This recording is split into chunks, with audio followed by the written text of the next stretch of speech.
Good afternoon guys. Another day, another video.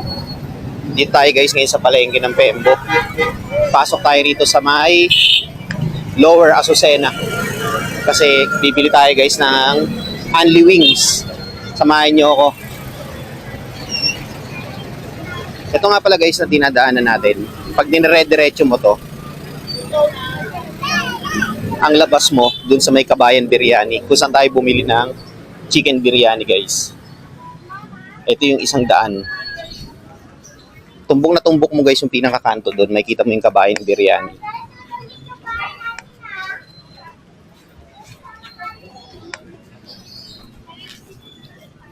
So dyan tayo guys bibili ng Only Chicken. Dito kay ate oh. Ayan yung nakakulay puti na polo shirt. Ang street niya is Bridal Street.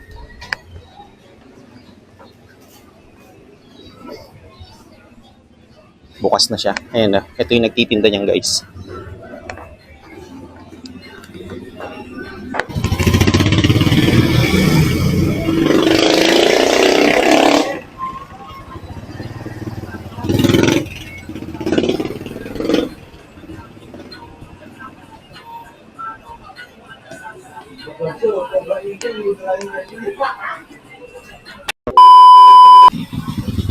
Okay guys, uwi na tayo.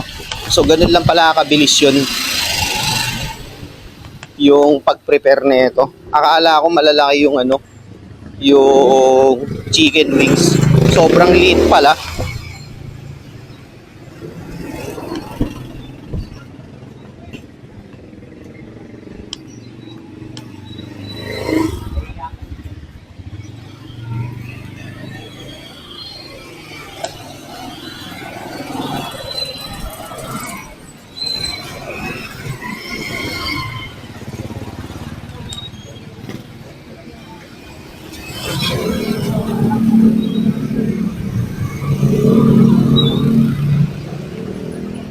Uwi na tayo guys.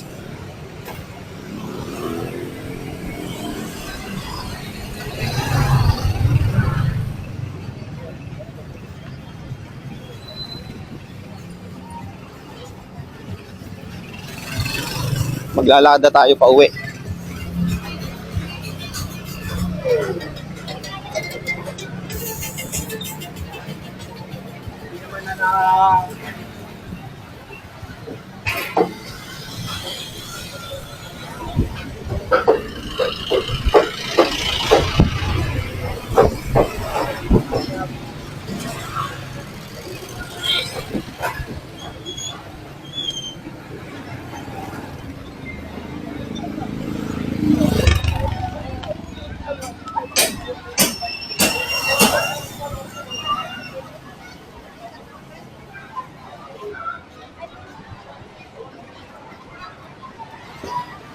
Shoutout Lugaw Pilipinas guys. Salamat sa mga nanood ng vlog ko rito sa Lugaw Pilipinas. Ayan oh. So ito yun guys. Lugaw Pilipinas.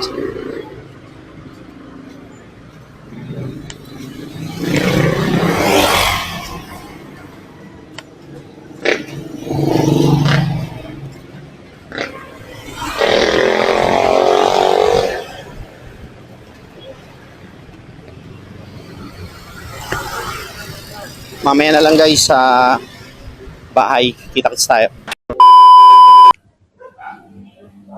Okay guys. So nandito na tayo guys sa bahay. Kararating lang natin. Galing tayo dun sa palengke ng Pembo. Bumili tayo ng chicken wings. So bibigay ko na yung review ko guys. Mabilis lang to. Bumili tayo ng chicken wings. 9 pieces. 3 pieces is equivalent to 72 pesos. Isang honey garlic flavored, teriyaki flavored, at saka cheese flavored na chicken wings. So ayun, based dun sa nakita ko na Only Wings, sobrang liit niya guys. So makikita nyo rito sa video ko dun sa chicken wings. Ganito lang siya guys kaliit. As in parang ganito lang siya kalaki sa inhaler. So sobrang liit niya. So, hindi ko siya kayang kainin or what. Kasi nga, mabibitin ka lang guys. Considering na 72 pesos yung tatlong wings. So kung makita nyo dito sa video ko, pinagsama-sama pa sa isang lalagyanan yung iba't ibang flavor. Which is sabi ko kay Miss, kung hindi ba siya separated yung tatlo. Sabi niya hindi daw.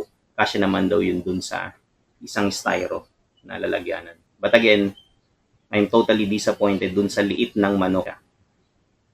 Before, bumili yung pamangkin ng wife ko ron sa chicken wings. Ang laki guys. Kasama yung pinakalaman dito ng wings. Diba kasi siyempre pag hinati mo yung wings may laman pa yon. So kasama yon. But ngayon guys, as in ganito lang siya.